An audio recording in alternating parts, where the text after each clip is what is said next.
नमस्कार। आज बात करेंगे बुध महादशा की। देखिए, ये नाम सुनते ही ना मन में दो सवाल आते हैं। क्या ये 17 साल बुद्धि और धन लेकर आएंगे या फिर जिंदगी में सिर्फ अस्थिरता बढ़ाएंगे? डॉक्टर गौरव भास्कर की इस पहल में हम इसी पहेली को सुलझाएंगे। तो हम इसे कैसे समझेंगे? हमने इसे 6 हिस्सों में बांटा है। सबसे पहले देखेंगे कि इसमें सबसे बड़ा ट्विस्ट क्या है। फिर जानेंगे कि ये 17 साल का पीरियड है क्या, इसमें मौके कौन कौन से मिलते हैं और बुध के दो अलग अलग रास्ते कौन से हो सकते हैं। और आखिर में हम देखेंगे कि इसका जिंदगी पर क्या असर होता है और इसके उपाय क्या हैं। तो चलिए शुरू करते हैं पहले खंड से, बुध महादशा का बड़ा मोड़। जरा सोचिए, आपकी जिंदगी की गाड़ी अचानक से टॉप गियर में चलने लगे तो कैसा लगेगा? बस बुध महादशा की शुरुआत कुछ ऐसी ही होती है, एक अप्रत्याशित तेजी के साथ। और ये जो रफ्तार है ना, ये सिर्फ बाहर की दुनिया में नहीं होती। ऐसा लगता है जैसे अंदर भी सोचने की, बात करने की, काम करने की, हर चीज की स्पीड बढ़ गई हो। तो इसका नतीजा क्या होता है? बातचीत बढ़ जाती है, नए नए मौके सामने आने लगते हैं और सबसे बड़ा बदलाव ये आता है कि अब फैसले दिल से नहीं बल्कि दिमाग से होने लगते हैं। हर फैसला लॉजिक पर, एनालिसिस पर टिका होता है। लेकिन इस स्पीड में एक ट्विस्ट है, एक बहुत जरूरी चीज है जो ये तय करेगी कि ये रफ्तार कामयाबी की तरफ ले जाएगी या फिर कहीं भटका देगी। जानना चाहेंगे वो क्या है? वो चीज है मन की हालत।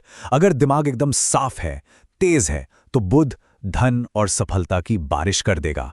लेकिन अगर मन में पहले से ही कंफ्यूजन है तो बुध उसी कंफ्यूजन को और बढ़ा देगा, कई गुना ज्यादा। तो चलिए अब इस 17 साल के दौर को जरा और गहराई से समझते हैं। आते हैं हमारे दूसरे खंड पर, ये 17 साल का दौर। सवाल यह है कि ज्योतिष की नज़र से बुध महादशा आखिर है क्या? विंशोत्तरी दशा सिस्टम में ये महादशा पूरे 17 साल चलती है। सोचिए जरा, 17 साल, ये जिंदगी का एक बहुत बड़ा, बहुत ही अहम हिस्सा होता है। और इन 17 सालों के राजा होते हैं बुध, वही ग्रह जो हमारी इंटेलिजेंस, लॉजिक, कम्युनिकेशन, इन सब चीज़ों को कंट्रोल करते हैं। सिर्फ यही नहीं, बिजनेस, फाइनेंस, राइटिंग, दोस्त, नेटवर्किंग, पढ़ाई, सब कुछ बुध के ही दायरे में आता है। अब बुध की एक बहुत ही इंटरेस्टिंग बात है, वो ये कि बुध एक न्यूट्रल ग्रह है। मतलब इसका अपना कोई स्वभाव नहीं है। ये अच्छा रिजल्ट देगा या बुरा, ये इस बात पे डिपेंड करता है कि कुंडली में ये किसके साथ बैठा है, अच्छे ग्रहों के साथ या बुरे ग्रहों के साथ। इसीलिए इसके जो असली रिजल्ट्स हैं ना, वो कई बातों पर निर्भर करते हैं। जैसे बुध किस राशि में है, किस घर में बैठा है, कौन से ग्रह उसे देख रहे हैं या उसके साथ हैं, कहीं वो सूरज के बहुत पास होकर अस्त तो नहीं हो गया।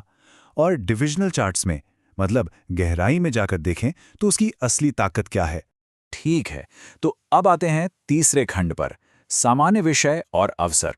आखिर ये महादशा जिंदगी में कौन से दरवाजे खोलती हैं, क्या चीजें एक्टिवेट हो जाती हैं? देखिए, इस दौर में मौके तो बहुत मिलते हैं। बिजनेस के मौके, कोई नई स्किल सीखने का चांस, पढ़ाई में कामयाबी और नेटवर्किंग तो जबरदस्त हो जाती है। साथ ही ट्रेडिंग, इन्वेस्टमेंट और ट्रैवलिंग भी बढ़ जाती है। अब यहाँ पर नियम बहुत सीधा है। अगर आपका बुध मजबूत है तो बिजनेस, मीडिया, आईटी जैसे फील्ड्स में खूब तरक्की मिलेगी। लेकिन अगर बुध कमजोर हुआ तो फिर कंफ्यूजन, गलतफहमियां और पैसों में उतार चढ़ाव का सामना भी करना पड़ सकता है। और एक चीज हमेशा ध्यान में रखनी है, ये दौर उसी का साथ देता है जो बदलने के लिए तैयार है। बुध को ना जिद पसंद नहीं है, वो फ्लेक्सिबिलिटी पर चलता है। जो थोड़ा झुकेगा वही आगे बढ़ेगा। अब आते हैं चौथे खंड पर, बुध के दो रास्ते। देखिए, हर किसी के लिए बुध का सफर एक जैसा नहीं होता। चलिए देखते हैं कि एक मजबूत और एक कमजोर बुध के रास्ते एक दूसरे से कितने अलग होते हैं। और ये अंतर जमीन आसमान का है सच में। एक तरफ है मजबूत बुध, मान लीजिए अपनी ही राशि मिथुन या कन्या में बैठा है, तो वो बिजनेस को नई ऊंचाइयों पर ले जाएगा, जबरदस्त कम्युनिकेशन स्किल्स देगा और स्मार्ट इन्वेस्टमेंट्स करवाएगा। वहीं दूसरी तरफ अगर बुध कमजोर है तो वो चिंता बढ़ाएगा, पैसों के मामले में धोखा मिल सकता है, रिश्तों में गलतफहमियां होंगी और नर्वस सिस्टम से जुड़ी परेशानियां भी दे सकता है। और यही वजह है कि जिन लोगों का बुध मजबूत होता है वो अक्सर commerce, IT sector, media, teaching और कंसल्टेंसी जैसे प्रोफेशंस में बहुत कामयाब होते हैं। कुंडली के कुछ खास घरों में तो बुध बहुत ही अनोखे रिजल्ट देता है।